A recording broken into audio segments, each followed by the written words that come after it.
Welcome back, second grade. Welcome back to our Fighting for a Cause domain.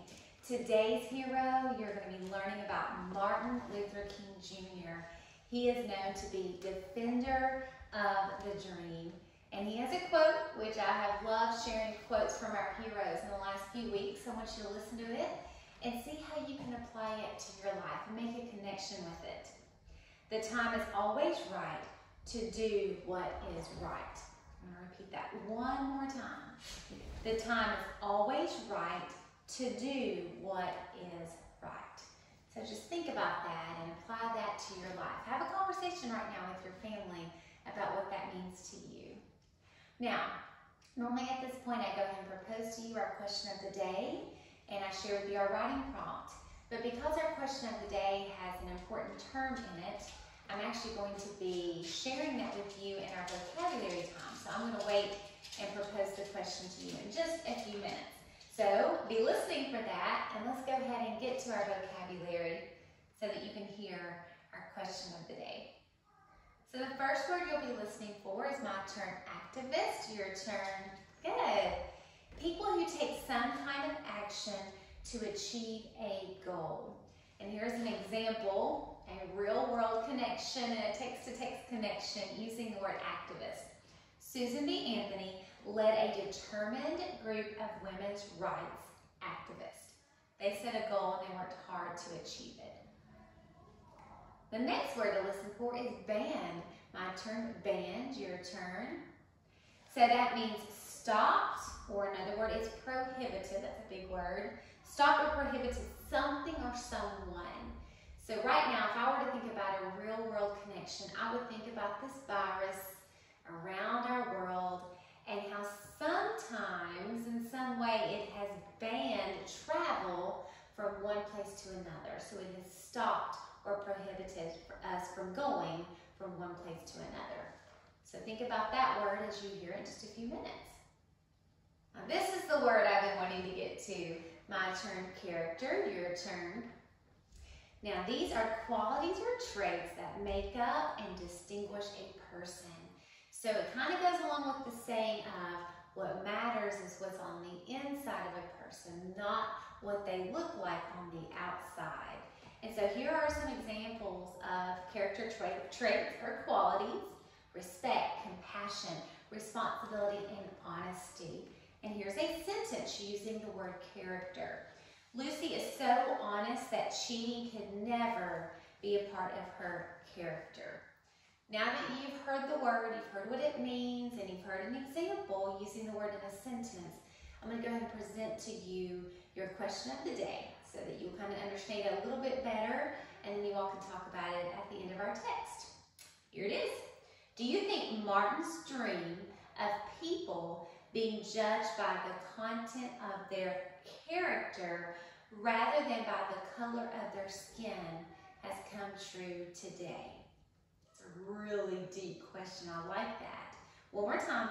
Do you think Martin's dream of people being judged by the content of their character rather than by the color of their skin has come true? Is that your question to be listening for today and respond to it at the end of our lesson? Now your writing prompt for tomorrow is this: how is Martin Luther King Jr. important to the civil rights movement? So be listening for that response as well. Now this is your word of the day. My turn, extraordinary, your turn. And I really like this word. I think it looks cool. Sometimes I just break it into two words because it is a compound word. And instead of saying extraordinary, I say extraordinary because that helps me remember really what the word means. Something that is incredible or out of the ordinary. So of course this little house on top of a rock in the middle of this water is extraordinary. And here's another sentence. The magician's skills were quite extraordinary and amazed the audience. So listen for this word and so you can have a conversation with it at the end of our text today too. And this word is, my turn, minister, your turn. Good. A person who works for a church and performs religious functions and duties. The minister continues to inspire the members of her church. But of course, this photograph, we could say members of his church. The next word, my turn, sit in, is your turn. And this is exactly what happens. You sit in. So listen to what it means. It's a nonviolent protest that involves a person or people sitting down or occupying specific locations. And remember that it's nonviolent. So it's a protest. It's almost like a march or even a boycott. They all go hand in hand. They should be nonviolent. So here is an example in a sentence. As part of the civil rights movement, many people participated in organized sit-ins. So these men, this sign says equal opportunity for all. Lexington citizens unite for fair play. Why should we wait? So they are literally sitting down in front of a storefront. I'm not sure exactly what they're protesting, but that's an actual photograph from the 50s and 60s. So it is time. It is time to listen. I know that you have learned some about Martin Luther King Jr., but I want you to add to your knowledge today. I want you to listen for what he fought for, his cause that he fought for, and of course be ready to talk about this at the end of the video and then write about it tomorrow. He is known to be the defender of the dream. As a young African-American boy growing up in the South, Martin Luther King Jr. witnessed and experienced discrimination. Martin knew that it was unfair and it made him so sad. As a young boy, he could not have known that he would grow up to become one of the most famous and respected civil rights, my turn, activists, your turn, good, and leaders in American history. In his short life, he would challenge discrimination and change laws and attitudes. He would bring people of all races together, and this nation would become a better place because of him. Now I want you to check out the photograph. This is where he grew up. This is his childhood home.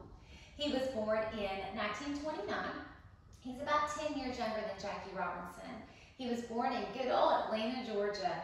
Martin had an older sister. Her name was Willie Christine, and a younger brother named Alfred Daniel. He lived in a loving home with his parents, his brother and sister, and his grandparents. Martin's father, Martin Luther King Sr., was a pastor or minister of Ebenezer Baptist Church in Atlanta. Martin was a member of his father's church. This next photograph, I know you've seen before. I shared it with you last week with Rosa Parks, but here he is in the background. Just like Rosa Parks, Jackie Robinson, and Mary Bethune, Martin was born during a time when African-American people in the United States did not have equal rights. Segregation kept people apart and prevented African-Americans from being full and equal members of society. Martin was a very bright boy. He began attending school when he was only 5, just like probably you and me. He was a student at Oglethorpe Elementary School. After elementary school, Martin attended Booker T. Washington High School in Atlanta. Because he was such a good student, Martin skipped 2 grades. Isn't that crazy? At just 15 years of age, Martin became a student at Morehouse College. Now, students usually start college at 17 or 18, so Martin was very young to be a college student. At first, Martin considered being a doctor or a lawyer, but he later changed his mind and decided to become a minister, like his father and his grandfather before him. Now remember, a minister is someone who works for a church and performs religious functions or duties. After graduating from Morehouse, Martin attended Crozer Theological Seminary. There his studies prepared him for his work as a minister.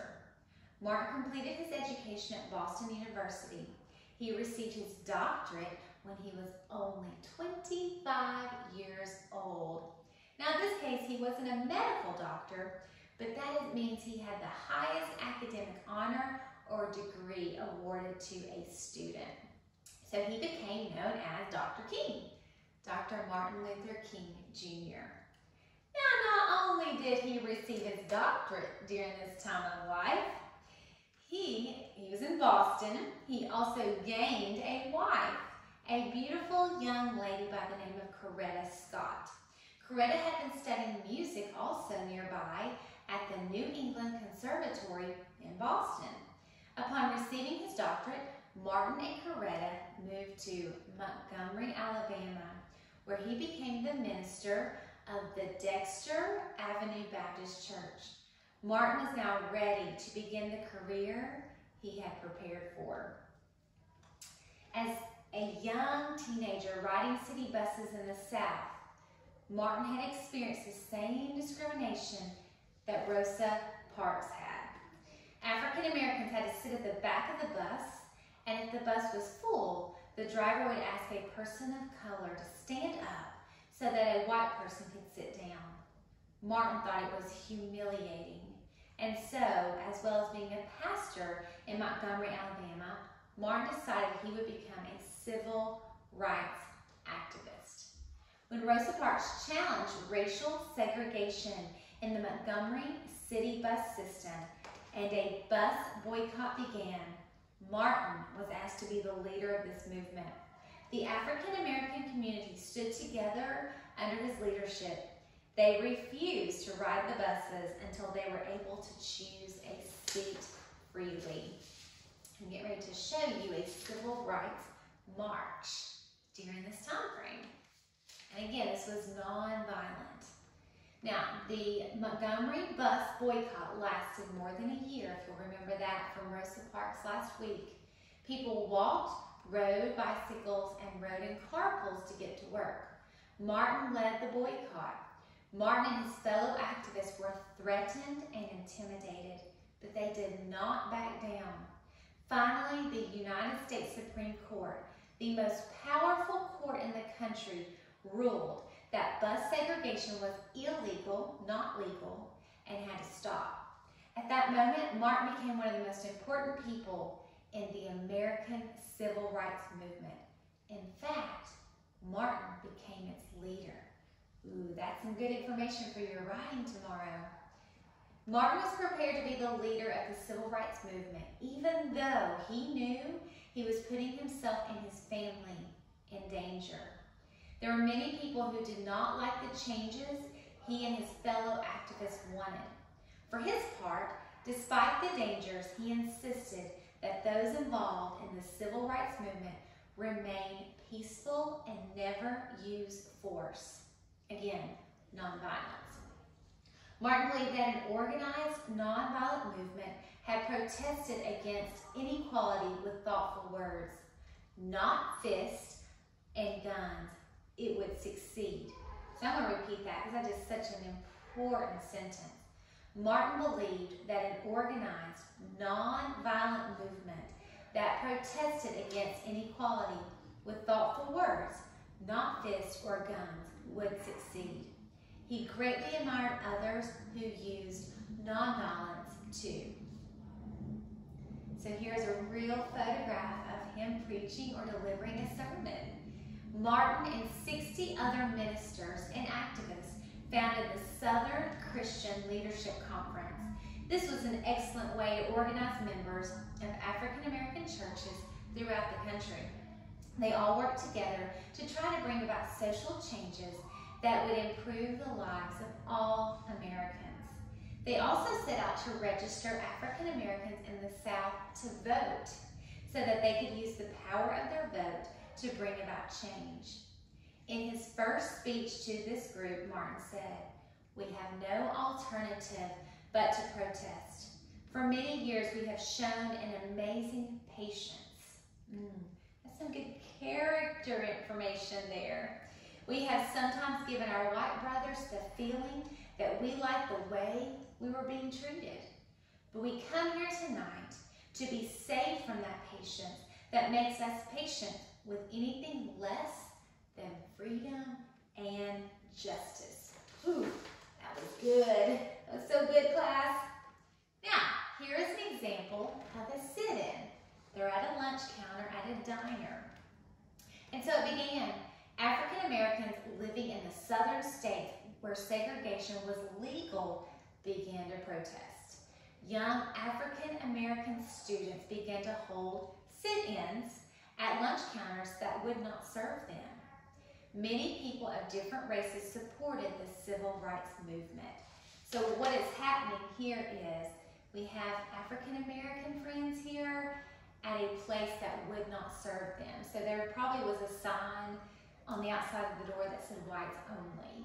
And so they are sitting here proving a point, non-violently, of course. Over and over again, they sat in at lunch counters, in waiting rooms, and college campuses. Many people were arrested, though, for taking part in these peaceful protests.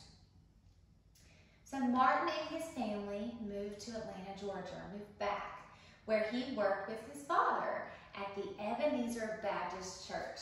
Another real photograph. Both Martin's father and grandfather were ministers who had, during their lifetimes, worked for equal rights for African Americans. The civil rights movement kept going. Martin and others continued to demonstrate peacefully and lead marches. During one demonstration in Birmingham, Alabama, Martin was sent to jail. There he wrote his famous letter. This is what it was called, Letter from the Birmingham Jail. In this letter, he explained that it was his view that whereas just or fair laws must be obeyed, unjust or unfair laws, such as segregation laws, must be ignored. Now, the following year, after his jail experience, Martin led a peaceful march on Washington, D.C. to pressure the government into changing segregation laws in the southern states. More than 200,000 people walked from the Washington Monument to the Lincoln Memorial. There in front of the memorial, Martin delivered his famous "I Have a Dream" speech. He said that he hoped for a day when people would be judged not by the color of their skin, but by the content of their character. Later, Martin was given one of the highest awards anyone can achieve. It's called the Nobel Peace Prize. With this award came $54,000 in prize money, which he donated to a number of civil rights groups. Now, Martin often felt threatened. He often feared for his own safety and that of his family. In his lifetime, Martin was jailed 30 times. But he was a peaceful warrior who fought with his words. Sadly, in 1968, this courageous man was killed. This terrible tragedy happened in Memphis, Tennessee. Martin had gone to that city to support workers who were not being treated fairly. Martin seemed to have had a feeling that he would not live to see the changes he wanted so much. The night before he died, Martin told a crowd right here, gathered to hear him speak. He said, "I've seen the promised land. I may not get there with you, but I want you to know tonight that we as a people, we will get to the promised land." Now, because of Martin Luther King Jr. and those people involved in the civil rights movement, a law was passed called the Civil Rights Act, which banned or stopped segregation. This was followed by a law called the Voting Rights Act, which removed any restrictions on the right to vote for African Americans. Martin Luther King Jr. had led the way for a better, brighter future for all people. Almost 20 years after his death, the United States Congress decided that the third Monday in January would become a federal holiday in Martin's honor. On this day, we remember this, my turn, extraordinary, your turn. Good. My turn, extraordinary, your turn. One more time. Good. Man, for all that he achieved. This day is now celebrated as a National Day of Service, where all people are encouraged to find ways to help others, just as Martin did during his life. There's also a monument not far from the Lincoln Memorial from which Martin delivered his famous I Have a Dream speech. It was open to the public back in August 2011. It is the first monument on the mall to honor an African American. The young boy who experienced discrimination grew up to become a national hero. Another great text, so encouraging, and we're able to look back at what our American heroes have done when they fought for their cause. So I'm going to skip us on over to our word of the day. Let's take a look at that, and then you all can go ahead and have a conversation with your family. And again, your word of the day was my turn. Extraordinary, your turn. And today you heard it in the text. On this day, we remember this extraordinary man for all that he achieved. Remember, the word extraordinary means someone or something is incredible or just out of the ordinary. Here's a sentence. The first moon landing was an extraordinary moment in history. So here's a question that you all can have a conversation with. I just really want to know that you use it in a sentence and understand it. But here's a conversation starter. In what ways would you say that Martin Luther King Jr. was an extraordinary man? Try to use the word extraordinary when you tell about it. So class, as always, I love you, I miss you. I hope you enjoyed today's text. I will see you in just a couple days. I hope everyone watching this can join in on our Google Hangout because I miss seeing each and every one of you. Again, send us pictures, send us videos, just let us know what you're learning. And I hope to see you in a couple days and hopefully maybe next week at school. I love you. I miss you. Bye.